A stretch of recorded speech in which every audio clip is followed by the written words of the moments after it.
Assalamualaikum warahmatullahi wabarakatuh. Waalaikumsalam. Alhamdulillah wa syukurillah wa la hawla wa la quwwata illa billah. Alhamdulillah atas izin Allah. Saya berterima kasih bisa diterima di tempat ini. Senior saya gitu ya. Kalau saya manggilnya biasanya Bandula gitu ya. Bandula, dan saya kira pemirsa tahu betul siapa beliau. Selama ini kita banyak lihat di televisi. Ini saya akan sedikit mengajak bercerita. Nanti akan cerita sendiri siapa beliau gitu ya. Tapi paling tidak saya akan gambarkan siapa sosok beliau sebenarnya. Beliau ini Bandula, nama lengkapnya adalah Abdullah H. Mahua. H. Mahua. Beliau sebenarnya adalah alumni, pernah kuliah di D3 Elektronik kampus Unhas Baraya, Ustaz ya? Baraya. Jadi Makassar, lalu kemudian, nah yang menarik adalah beliau terpilih sebagai, jadi selama mahasiswa memang adalah tokoh pergerakan yang menginspirasi kita semua. Ini adalah kader-kadernya dulu. Terpilih sebagai ketua pengurus besar HMI gitu ya di tahun 1979 sampai 1981. Ini menarik gitu ya. Kita baca-baca, kalau orang-orang yang pernah training itu di pergerakan biasanya pasti profilingnya terbuka. Karena ada menarik banyak kisah, banyak cerita dari sisi pergerakan, sekaligus bagaimana mengelola pada saat itu organisasi di rezim kita sebut otoritarian pada saat itu gitu ya. Dan beliau kemudian memastikan bahwa organisasi bergerak itu tanpa ada bantuan dari ini gitu ya. Itu profilnya dari organisasi lah, dari pada mahasiswa. Kemudian sempat ke Kuala Lumpur, Malaysia, ya. Malaysia, lanjut di sana Ustaz ya. Lanjut, lalu kemudian kembali setelah reformasi. Ya. Lalu kita akan berbagi kisah bagaimana ketika dipergerakan masuk, kemudian sempat menjabat tahun 2001 wakil ketua Komisi Pemeriksaan Kekayaan Pejabat Negara. Itu sempat di sana, lalu kemudian tahun 2005 masuk menjadi tim ahli di KPK. Penasihat KPK tahun 2005. Zamannya Pak Antasari, Ustaz ya? Sejak awal. Jadi sejak awal tahun 2003 pembentukan KPK, lalu sampai tahun 2013 gitu. Kita akan dengar juga cerita apa sih kasus BLBI. Nah, ini kan bisa informasi langsung nih gitu ya. Apa sih yang terjadi di BLBI sampai kemudian SP3 gitu. Terakhir kemudian TP3. TP3 ini kalau tahu ada yang pernah, beberapa tokoh itu harus ke istana mendesak presiden untuk segera ada langkah konkret terhadap penanganan 6 syuhada Laskar FPI kasus penembakannya itu. Jadi kalau disebut dalam ditemuan Komnas HAM itu ada 4 yang disebut pelanggaran HAM gitu ya. Lalu kemudian 2 yang bukan pelanggaran HAM di situ ya. Assalamualaikum warahmatullahi wabarakatuh. Pemirsa, adik-adik semua sekalian. Tentu saja salah satu ciri orang tua adalah nostalgia. Di dalam ilmu sosiologi, kalau Anda mau tahu bahwa orang itu sudah tua atau tidak, dia akan cerita tentang apa. Jadi kalau Anda masih umur 30-40 cerita masa lalu, berarti Anda sudah tua. Indikatornya jelas. Ya, ciri orang muda itu adalah bicara tentang masa depan. Jadi bagaimana misi ke depan, visi ke depan. Nah, saya sebelum bicara tentang visi ke depan, maka saya bicara dulu tentang karakter orang tua, yaitu flashback seperti itu. Saya itu lebih dikenal sebagai orang Makassar daripada orang Ambon. Nah, karena saya lama di Makassar. Kalau mereka bilang orang Makassar heran karena pakai marga. Nah, marga itu kan di Indonesia ini hanya 3 daerah kan, Maluku, Manado, dan Sumatera Utara. Tapi karena saya lama di Makassar, sehingga kemudian saya dianggap orang Makassar. Dan ketika di Makassar itu saya tinggal di Wisma HMI, Hotel 441. Sebelumnya tinggal di rumah kakek dulu. Kakek saya salah seorang perintis kemerdekaan, Abu Bakar H. Mahua almarhum.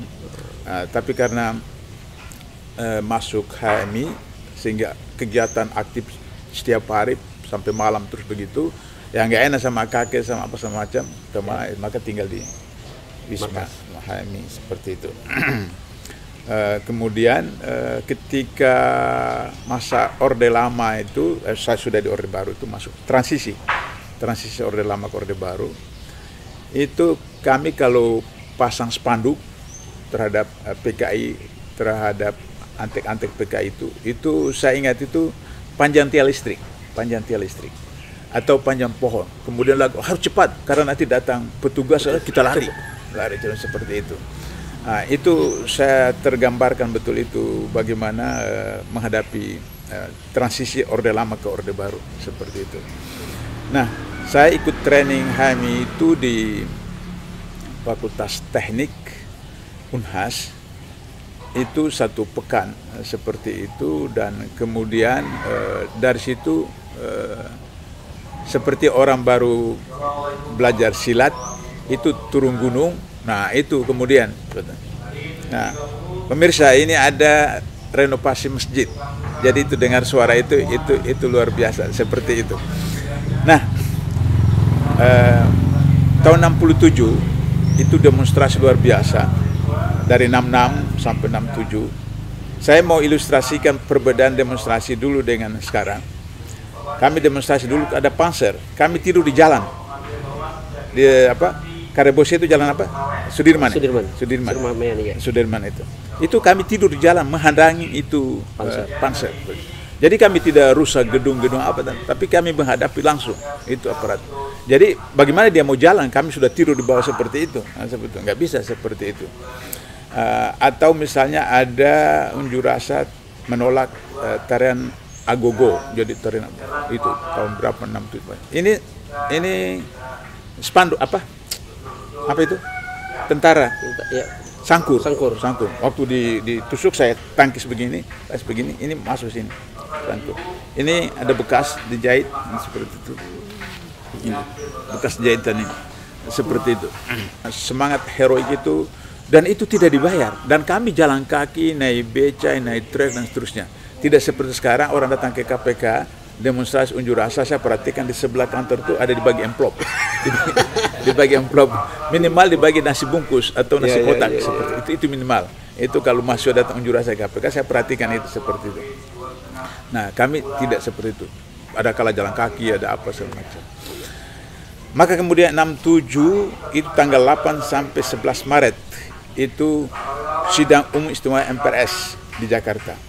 Maka kemudian ada kami KAPI berangkat kontingen dari Sulawesi Selatan. Kami naik kapal apa saya sudah lupa, naik kapal laut ke Jakarta.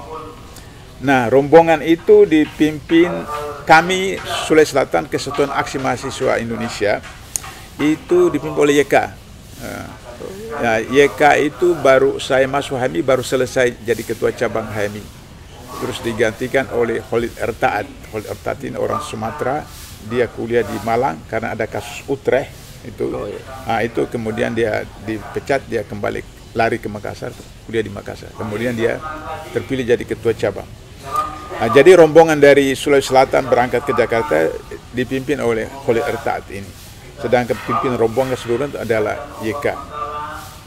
Nah, sampai di Jakarta itu kami ditempatkan daerah Jatinegara Barat, itu ada kompleks perumahan segala macam itu. Nah, dari tanggal 8 sampai 11 Maret. Sampai tanggal 10 itu Soekarno belum tergoyahkan. Maka malam hari Radio Air Rahman Hakim itu mengumumkan bahwa semua kontingen kami seluruh Indonesia yang ada di Jakarta harus berkumpul di aula pekarangan Fakultas Kedokteran UI Salemba. Jadi kemudian kami habis salat subuh itu ada tausiah, namanya Ustadz Dahir Jamal. Dahir Jamal ini ketua perkaderan HMI cabang Makassar. Waktu kuliah subuh itu bagaimana kami dibakar dengan menceritakan perang Badar, perang Uhud. Ya. Wah, itu pokoknya ini baru lepas training juga kan HMI kan, terus kemudian dibakar dengan perang Badar, perang Uhud itu. Oh, itu luar biasa. Akhirnya kemudian selesai kami keluar. Keluar itu ini gedung ini bersambung. Petak-petak itu sekitar 100 meter lebih. Ini ada lorong masuk. Begitu keluar sudah dikepung kami oleh tentaranya Soekarno, Cakrabirawa. Waduh, nggak bisa dikepung. Akhirnya kemudian saya lihat ada tangga naik ke atas. Rupanya ada di atas tangga di atas itu.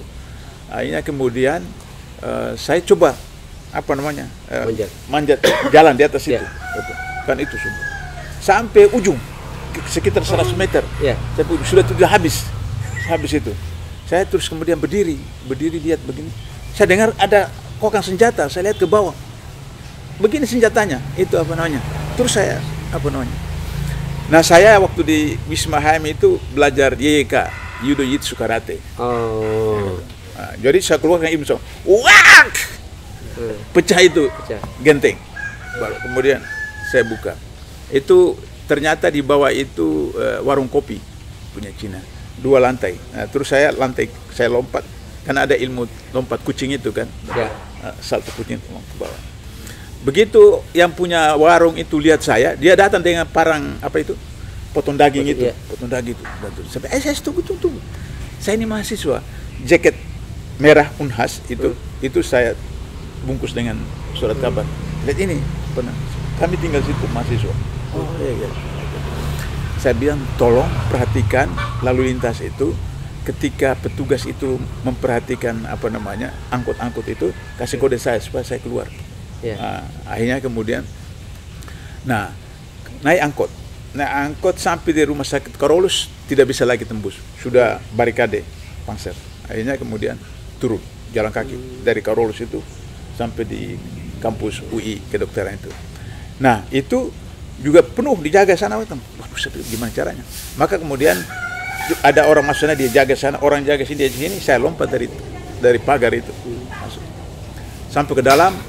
Sudah ada beberapa orang dari seluruh Indonesia, tapi yang saya kenal itu dari Makassar itu adalah mantan Kapolrinya Gus Dur, Khairuddin Ismail. Itu teman kuliah sama-sama masuk. Jadi teman-teman kuliah saya masuk Fakultas Teknik itu Khairuddin Ismail, Aksa Mahmud, Sahabudin Pelor. Namanya Sahabudin Pelor itu di apa perusahaan Mikarsa itu. Iya, Mikarsa. Kenapa disebut Sahabudin Pelor? Karena memang kena peluru. Jadi waktu kami serang markas Gemini dulu ada kan Gemini Asu, ada Gemini apa itu. Nah, itu kemudian dia kena peluru di seperti itu. Maka dikasih gelar Sahabudin Pelor. Saya nggak tahu masih ada atau tidak, saya sudah nggak ada komunikasi. Nah, kemudian Sahri Wahab ini juga sama-sama saya masuk Fakultas Teknik, kemudian pindah ke Jakarta. Dia jadi wartawan Tempo. Nah, tapi waktu sama. Nah, kami 3 itu yang lolos dari ratusan rombongan Makassar. Nah, terus kemudian si Sahri Wahab membawa bendera Unhas, bendera kami dari Sulawesi Selatan. Terus saya pergi cari tiang untuk apa namanya? Pancang supaya tanda. Nah, di situ rupanya ada orang tinggal di kampus kedokteran itu. Saya ada tiang untuk jemuran itu. Saya ambil, kemudian datang diikat terus naikkan ke atas. Oh, orang tepuk. Unhas Makassar Sulawesi Selatan. Heroik sekali gerakan pada saat itu. Heroik sekali. 4 orang. As'abide ini pernah jadi ketua perusahaan Haji Kala itu di Maluku. Nah, sekarang menetap di Maluku dia. Itu anak Wisma sama-sama saya di Wisma. Iya. Nah, sudah itu kemudian diumumkan bahwa semua harus berangkat ke Senayan jalan kaki. Itu perintahnya. Dan tidak boleh bergerombol, harus satu-satu. Kenapa? Karena semua kendaraan umum di sweeping. Jadi dengan begitu maka harus jalan kaki. Operasi senyap ini. Berjalan, iya. Mahasiswa. Operasi senyap. Anda bayangkan dari Salemba sampai ke Senayan jalan kaki itu. Sampai di Senayan sudah ratusan dari mana-mana itu. Kemudian kami dibagikan pamflet turunkan Soekarno. Itu tepat tanggal 11 Maret. 11 Maret. Kan Super Semaret itu kan. 11 Maret. Nah, akhirnya kemudian setelah pulang malam di TV kan baru ada satu aja TV kan, TVRI. Soekarno lengser. Dan Soeharto ditunjuk sebagai PLT Presiden. Itu pengalaman waktu Orde Baru transisi menurunkan Orde Lama. Jadi pengalaman menurunkan Soekarno itu saya alami langsung. Nah, ketika mau menurunkan Soeharto, ditakdirkan saya itu ada di Kuala Lumpur. Nah, tetapi ke Kuala Lumpur itu gimana sih? Waduh, cerita Kuala Lumpur ini. Kan tahun 7981 terus masuk ke 84 tuh. Peristiwa Tanjung Priok itu 84. Ya, betul. Saya tidak terlibat, tidak tahu menau. Oh. Tidak tahu menau. Tapi dalam operasi, kalau sekarang BIN dulu Bakin, pokoknya orang yang sudah pernah masuk dalam daftar list pernah di target gitu ya? penjara itu, pokoknya ada tabrakan di jalan pun ditangkap. Ada orang kamu berkelahi ditangkap seperti itu. Jadi dikaitkan dengan kasus Tanjung Priok. Tanjung Priok. Kemudian saya biasa dari rumah itu 6:30.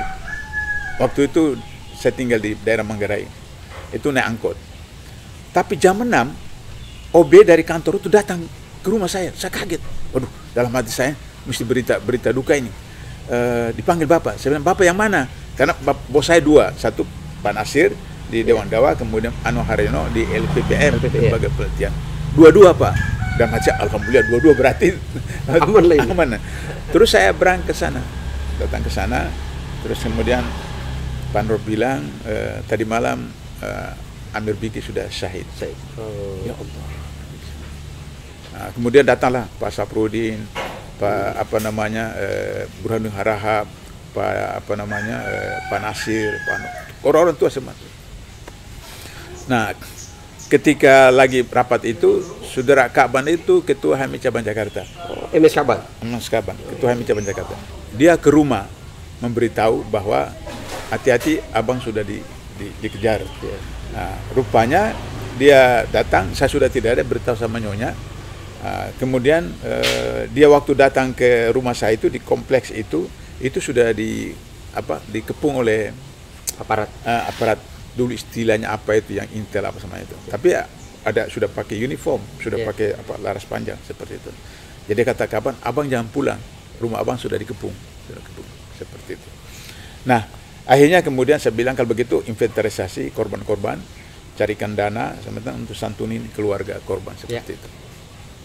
Nah, kemudian lagi rapat itu Pak Sapri Purwanegara almarhum ditelepon dari keluarga Amir Biki, minta untuk datang dalam upacara pemakaman. Saya bilang, jangan Pak, jangan Bapak datang. Heran juga. Pak Sap tanya yang lain, Pak Nasir. Saya bilang, kalau Bapak datang, Bapak akan didaulat untuk memberikan perintah komando untuk perang. Dan korban akan lebih banyak. Jadi tidak usah Bapak datang, nanti besok baru kita datang ke rumah saja, tidak keburu. Nah, Pak Dilanur itu beliau ketua KMJ, Kos Muwalik Jakarta, mengatakan saya setuju dengan pendapat Abdullah. Prof. Deliar Nur? Bukan, Dalari Umar. Oh, dari Umar. Dari Umar. Kalau Deliar Nur itu ketua LPPM, tapi waktu itu ada di Australia. Karena waktu itu beliau 6 bulan di Australia, 6 bulan di Indonesia. Ya, kemudian. Nah, ternyata karena tidak ada tokoh yang hadir, maka kemudian yang hadir itu Fahmi kalau nggak salah, Fahmi Idris. Di pemakamannya itu. Pemakaman, itu di Daulat. Tapi masyarakat Jakarta Utara tidak terlalu mengenal Fahmi Idris, sehingga tidak bisa menggerakkan untuk kemudian bergerak. Nah, sudah itu kemudian Ustadz Suhada Bahri, mantan Ketua Dewan Dakwah Pusat, waktu itu masih jadi karyawan, dia telepon saya, Abang, jangan ke Masjid Al-Munawwarah, Tanah Abang. Karena waktu itu hari Kamis. Setiap Kamis ba'da asar kami ada khalaqah di situ. Setiap Kamis. Saya bilang, kenapa? Sudah dikepung Masjid Al-Munawwarah. Ya sudah. Maka kemudian sejak itu saya tidak pulang rumah. Keliling satu hari di rumah si A, 2 hari di rumah B, keliling alumni itu. Karena saya dapat ilmu dari almarhum Asis Bustam, Jenderal Asis Bustam. Jenderal Asis Bustam ini adalah mantan Pangdam Siliwangi, Hasanuddin, dan asisten teritorial Hankam ketika Yusuf jadi Panglima Hankam. Rumah Asis Bustam itu dari Wisma HMI itu kurang lebih 100 meter di pojok yang di sini jalan apa? Heru Anwar. Heru Anwar sana. Heru Anwar sebelah sana. Sebelah sini jalan apa itu?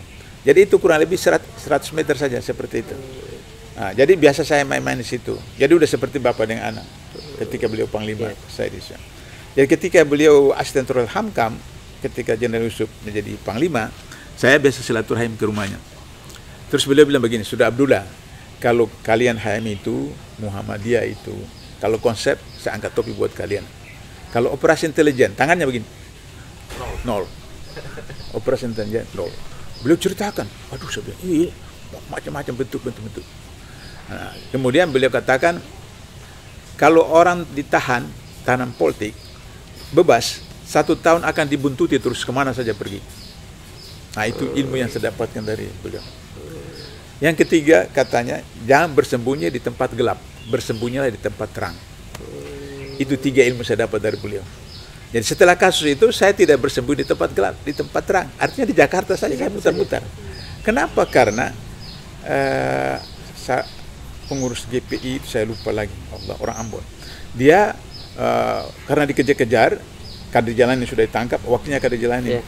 Itu lari ke Surabaya, dia mau pulang ke Ambon. Di Surabaya ada sepupu dia nginap untuk tunggu kapal laut untuk berangkat ke Ambon. Di situ. Tapi suami sepupunya perempuan, suaminya itu jaksa. Di TV diumumkan ini kasus Tanjung Priok itu. Jadi dia lihat, Allah, ini apa namanya? ternyata pelarian itu.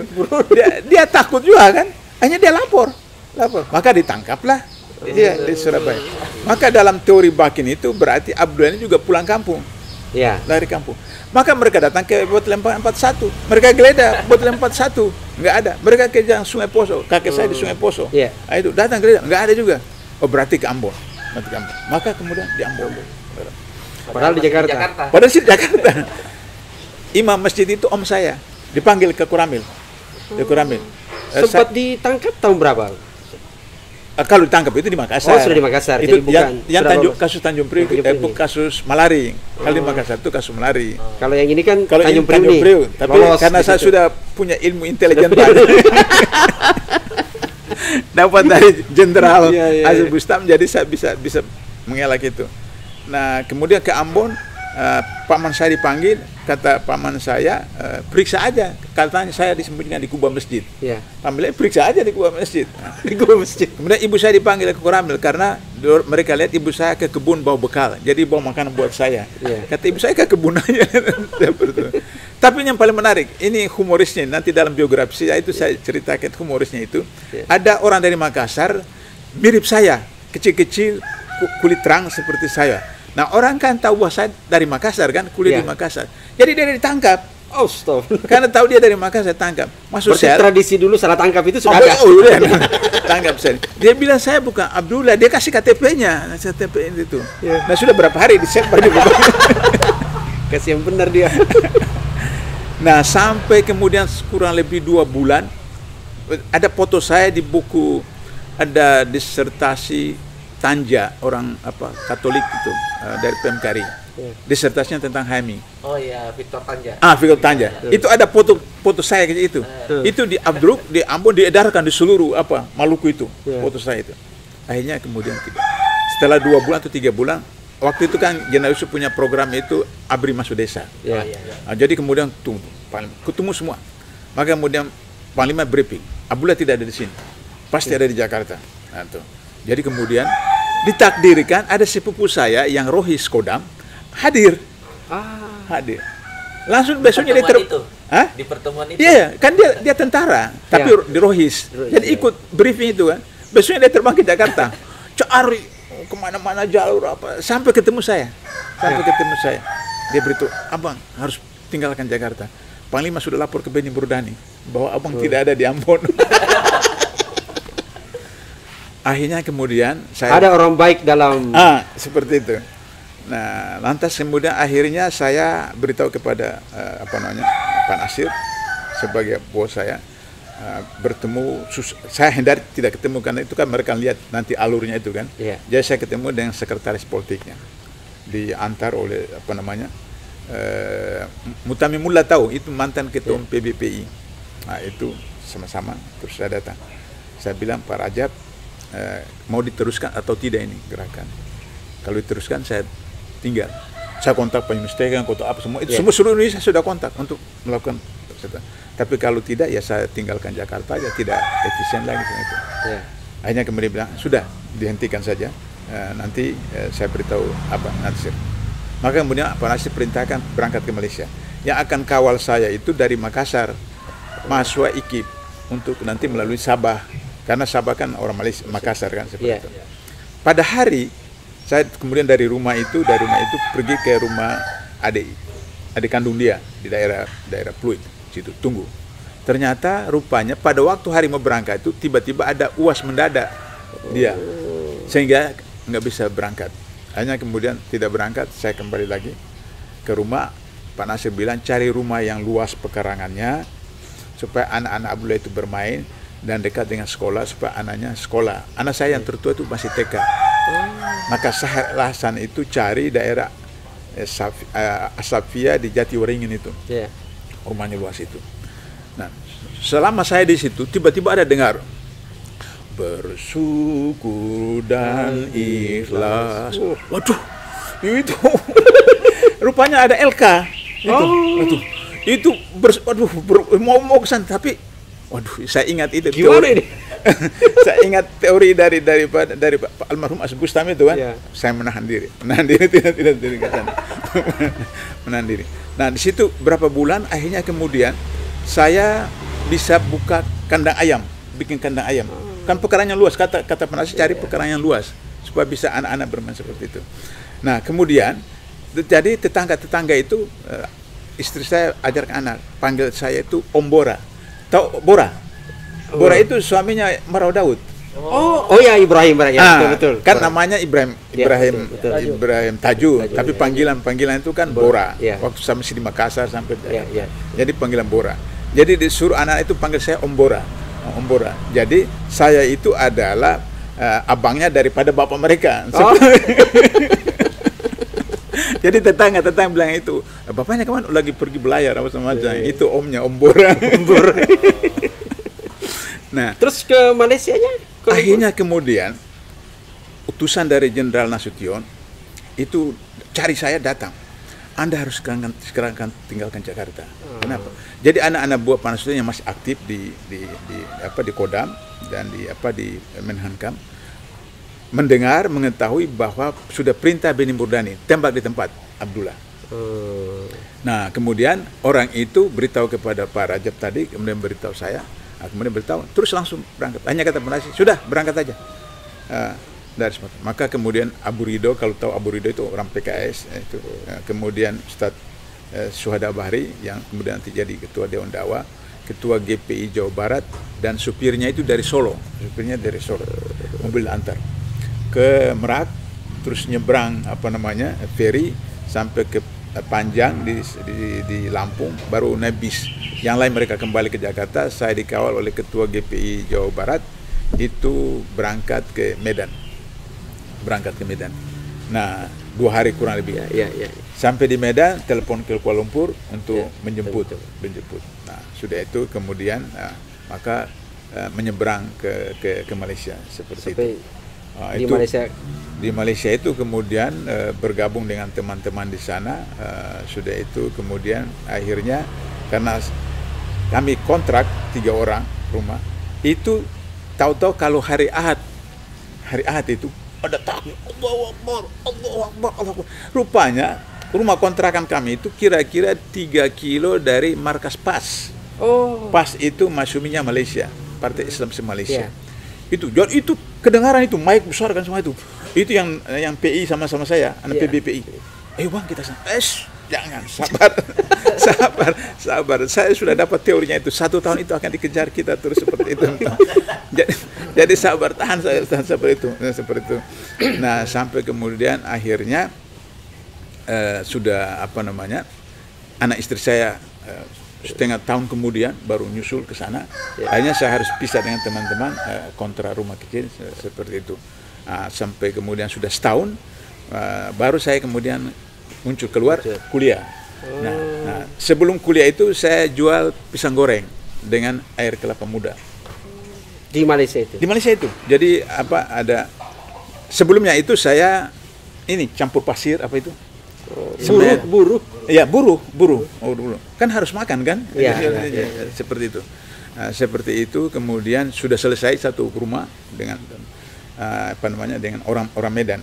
Itu sudah itu selesai, tidak ada lagi kerja, tapi anak istri sudah ada kan. Wah, ini kan tidak bisa lagi numpang makan di teman-teman kan karena anak istri sudah ada. Lantas kemudian kata yang tukang itu yang bilang, "Abang, saya punya gerobak. Kalau abang mau pakai?" "Oh iya, saya pakai." Maka gerobak itu saya pakai untuk jual pisang goreng dengan air kelapa muda. Rumah kontrakan saya ini untuk sampai ke sana itu ada sungai. Sungai. Jadi untuk menyeberang itu saya harus buat jembatan. Ya betul. Saya naik ke gunung, potong bambu, bambu itu saya pikul, baru buat apa namanya itu jembatan itu nyebrang. Nah terus kemudian nyebrang baru apa namanya itu. Jadi teori ekonomi itu kan teori bisnis pelanggan itu ada raja. Ada raja. Jadi setiap mobil datang saya datang buka pintu, buka. Nah saya tahu cerita kemudian itu istri saya itu cerita sama anak saya, bapak kamu itu kalau di Jakarta orang buka pintu buat dia, di sini dia buka pintu sama Ya, pemirsa segini menarik ya. Tadi disebut Bandul ya. Jadi kalau orang tua itu nostalgia, tapi nostalgianya menarik karena ini kan inspirasi ya. Inspirasi penyemangat kita semua. Gimana sebenarnya gerakan dulu, peristiwa dulu gitu ya. Kalau tadi dulunya, kalau sekarang ini kan kita demo sudah ada angkot. Keluar nanti pas turun di depan kantor baru kemudian atur baris berbaris atur spanduk gitu ya. Tidak jalan kaki gitu. Saya kira ini luar biasa. Ini kan menarik dari Malaysia kemudian masuk ke Indonesia gitu ya. Ternyata di Indonesia dipercaya menjabat sebagai wakil ketua KPKPN gitu ya. Kita kan dengar cerita juga di situ dulu sebelum ke KPK. Jadi seperti apa sih kekayaan para pejabat kita di sini? Dan saya tadi diskusi sebelum di sini, ternyata pemirsa orang terkaya di Singapura itu bukan orang Singapura, itu orang Indonesia gitu ya. Orang Indonesia. Nah kita dengar cerita. Kira-kira gimana itu cara gitu ya? Iya, jadi pemilu 99 itu kan Masyumi ikut apa namanya. Dan Masyumi dapat 1 kursi DPR pusat. Waktu itu meskipun daerah pemilihan saya itu Jakarta, yang dapat Masyumi itu Jawa Barat, undang-undang waktu membenarkan untuk bisa. Iya betul. Bisa. Tapi saya nggak mau. Karena saya anggap masih seperti begitu juga. Sehingga saya kasih sekjen saya jadi anggota DPR pusat. Kemudian pada beberapa bulan kemudian ada telepon dari Senayan. Dari Senayan. Pak Bula minta CV-nya. CV-nya. Untuk apa? Untuk dicalon menjadi anggota KPKPN. Saya tanya KPKPN itu apa? Komisi Pemeriksa Kekayaan Penyelenggara Negara. Oh kalau itu saya mau. Kalau itu pas lah itu ya. Kalau itu saya mau. Nah jadi teman-teman kenapa? Saya selama 15 tahun di Malaysia saya mengkaji bahwa Indonesia itu bisa diselamatkan kalau memberantas korupsi. Itu kesimpulan saya. Jadi ketika DPR saya tidak mau, tapi ini saya mau, maka masuklah di fit and proper test di DPR, kemudian lolos. Nah, kemudian pemilihan di internal KPKPN ada 30 orang lebih, itu saya terpilih jadi wakil ketua. Pemirsa kita sudah banyak cerita gitu ya, mendengar pengalaman sampai ke Kuala Lumpur, ke Malaysia, lalu kemudian kembali. Tapi ada satu hal yang menarik karena ini adalah peristiwa malaria gitu. Jadi peristiwa malaria ini kan saya kira ini menarik untuk kita dengar juga. Dan beliau sampai sempat masuk tahanan gitu ya. Penjara gitu ya. Ini menarik gitu. Saya kira ini penting kita dengar juga. Itu kira gimana itu sampai? Ya, jadi setelah jatuh Orde Lama itu salah satunya tiang sejarahnya itu ada Tritura. Untuk 3 tuntutan rakyat itu terjadi pada tanggal 10 Januari. Tokoh-tokoh mahasiswa waktu itu termasuk HMI, PMI, GMKI, PMKRI dan yang sekarang dikenal dengan kelompok Cipayung itu datang ke istana kemudian mengajukan 3 tuntutan rakyat itu. Sehingga setelah Soekarno lengser, maka setiap 10 Januari di seluruh perguruan tinggi besar khususnya, tapi juga perguruan tinggi lain di seluruh Indonesia itu diperingati dalam bentuk seminar, diskusi, dan segala macam kegiatan. Jadi di Makassar juga begitu. Maka kemudian kami gunakan untuk melakukan kritik koreksi kepada pemerintah kota dan pemerintah provinsi. Datang ke DPRD kabupaten, kota, DPRD provinsi. Nah, saya waktu itu sudah wartawan kampus. Yaitu kemudian ada tabloid kami, Kesatuan Aksi Mahasiswa Indonesia, pimpinan umumnya adalah Yusuf Kalla, kemudian pemimpin redaksinya adalah Alwi Hamu, dan saya salah seorang redaktur wartawan. Nah, sehingga kegiatan-kegiatan apa yang ada di Makassar itu saya cover dan seterusnya. Salah satunya adalah bagaimana Ahmad Lamo, Gubernur Sulawesi Selatan waktu itu, menggunakan satu fasilitas negara, Pemda, untuk kepentingan keluarga dan pribadi. Dan itu saya muat. Dan kemudian data-data pemilu 71 penyimpanan saya catat semua itu dalam satu yang disebut memorandum. Nah, sehingga kemudian terjadi peristiwa Malari tanggal 15 Januari, para mahasiswa di Jakarta protes terhadap investasi asing, khususnya Jepang, terjadi pembakaran luar biasa, maka kemudian penangkapan semua aktivis di seluruh Indonesia. Nah, termasuk di Makassar. Kami ada 30 orang lebih yang ditahan. Tapi kemudian karena 30 orang ini ada yang ikut-ikutan, ada yang cuma jadi anggota HMI, PI biasa dan seterusnya, bukan kader, sehingga belum memahami konsep betul perjuangan itu, militansinya juga belum teruji, maka kami sepakat 5 orang saja yang ambil alih dari 30 orang. Sebagai penanggung jawab. Maka kemudian kita bagi tugas, beritahu kalau yang siapa memorandum sebutkan Abdullah, siapa yang buat appeal Zubair Bakri. Memang faktanya begitu, Zubair Bakri yang konsep appeal, memorandum saya, kemudian yang lain bagi, sehingga 3 orang itu jadi fokus. Saya, Zubair Bakri, Yunus Teken, Batir Abadi, Yamin Amna. 5 orang ini. Saya baru tahu bahwa Batir Abadi sudah meninggal juga beberapa waktu lalu. Jadi sekarang itu tinggal saya sendiri sekarang. Iya, Pak Yamin Amna 5 tahun yang lalu. Sudah lama. Jadi saya pikir ini kapan ini waktunya, sudah teman-teman sudah meninggal seperti itu. Nah, sudah itu kemudian tuduhannya Malari.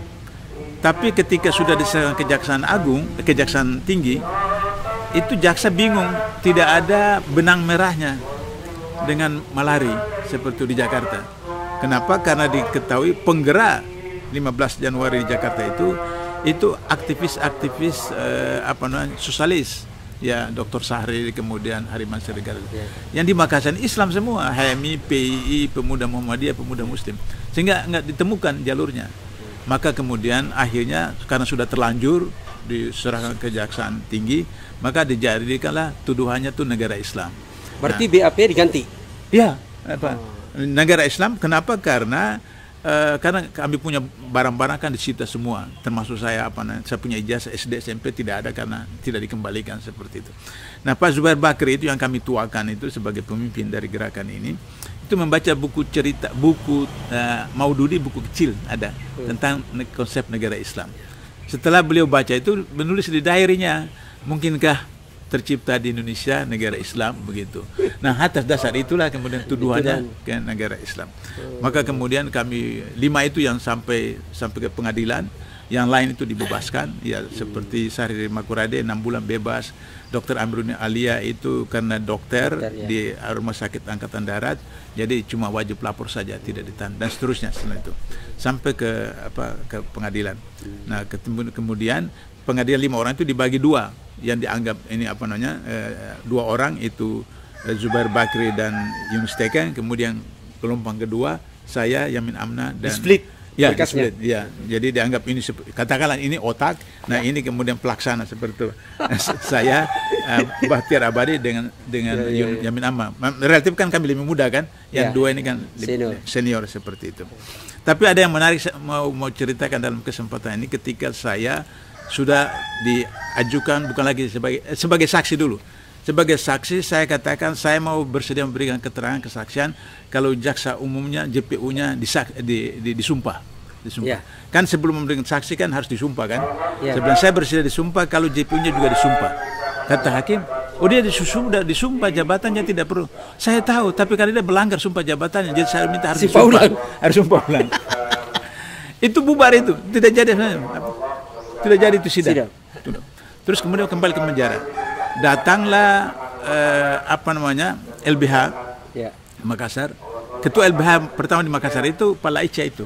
Laica Marzuki. Nah, kemudian wakilnya itu saya sudah lupa namanya, datang ke penjara. Abdullah, dari kamu 5 orang ini, kamu aja yang bujangan. Yang 4 orang itu sudah punya anak istri. Kalau kamu tidak melakukan itu, kasihan itu mereka. Ya udahlah, saya udah kasihan. Kemudian waktu di penjara kan mereka punya keluarga, bawa makanan sama macam. Saya kan tidak punya keluarga kan, jadi saya makan dengan mereka kan. Ya udahlah. Nah, akhirnya singkat cerita di sidang. Nah, yang kedua menarik ini ketika saya sudah jadi terdakwa. Nah, saya kan karena wartawan, orang dari diperiksa di polisi, periksa di kejaksaan, periksa di pengadilan, datang ke penjara, saya catat, saya tanya kasus apa, saya catat. Jaksnya siapa ini samaan kasus. Nah, ada yang menyuap apa semua, saya catat semua itu. Nah, kan namanya wartawan kan, investigator ini. Investigator.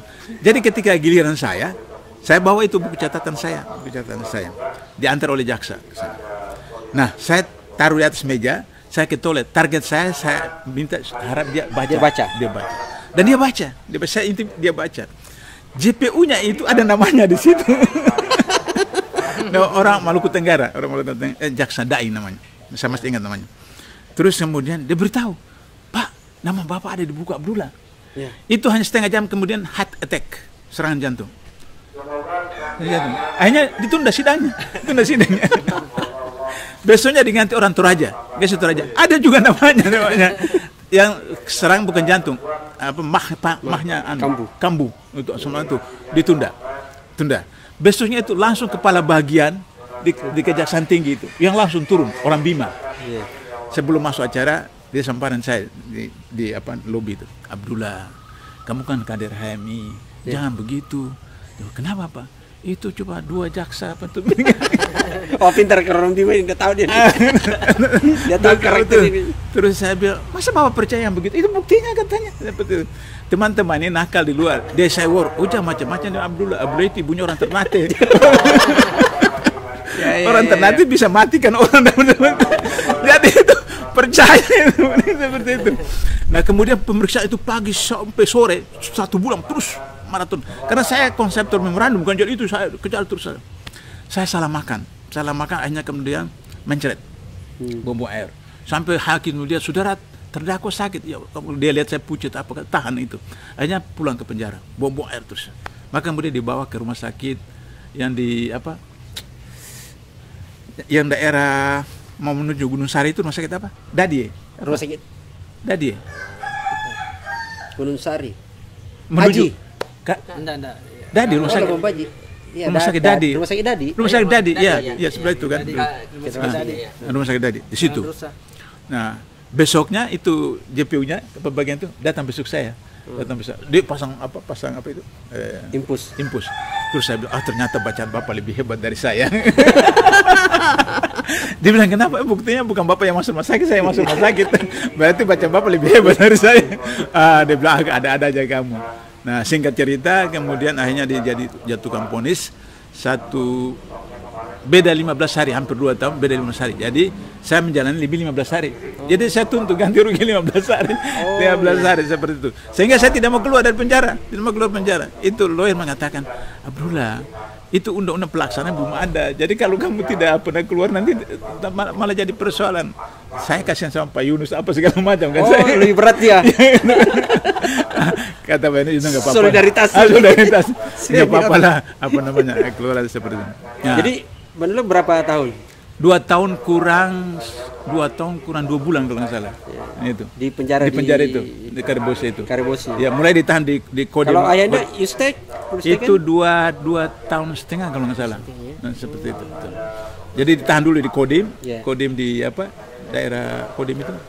Sana itu. Baru kemudian pindahkan ke penjara. Kemarin aksi menolak revisi Undang-Undang KPK sampai turun ke jalan bukan baru gitu ya? Saya malah saya sudah rindu makan nasi penjara ini. Jadi itu sempat heboh juga. Ini kita punya senior sudah turun di jalanan, aktivis mahasiswa belum bergerak gitu. Itu. Karena saya anggap sudah tidak turun lagi mahasiswa, ya udahlah kita turun lapangan, turun gunung lagi seperti itu. Ya, makasih. Ya. Ini saya kira luar biasa ya, berbagi pengalaman kita semua sebagai inspirasi, bukan inspirasi bahwa bagaimana kita di penjara, tapi yang menjadi penting adalah inspirasi bahwa ternyata kita harus bergerak bagaimana melihat perilaku pejabat di negara kita, bagaimana mereka merefleksikan kekuasaan itu yang otoritarian, dan harus ada orang-orang yang kemudian bergerak melawan otoritarian itu, karena bagaimanapun otoritarian itu pasti bukan hanya memiskinkan masyarakatnya gitu ya, tapi yang menjadi penting adalah memang merampas kemerdekaan masyarakatnya. Dan saya kira itu harus kita lawan. Saya kira itu untuk diskusi kita, obrol santai kita untuk berkaitan dengan sejarah. Kita akan masih ngobrol lagi yang lain. Sesi berikutnya kita akan ngobrol lagi sosok beliau kita tahu betul bahwa perjalanannya penuh dinamika, tapi yang menjadi penting selalu bahwa dia berada pada posisi mengedepankan kepentingan banyak orang, memperjuangkan hak-hak asasi orang bersama kita semua, bagaimana kemudian negara tidak menjadi otoriter. Sampai jumpa teman-teman semua, pemirsa, kita akan berdiskusi dengan tema yang lain. Assalamualaikum warahmatullahi wabarakatuh.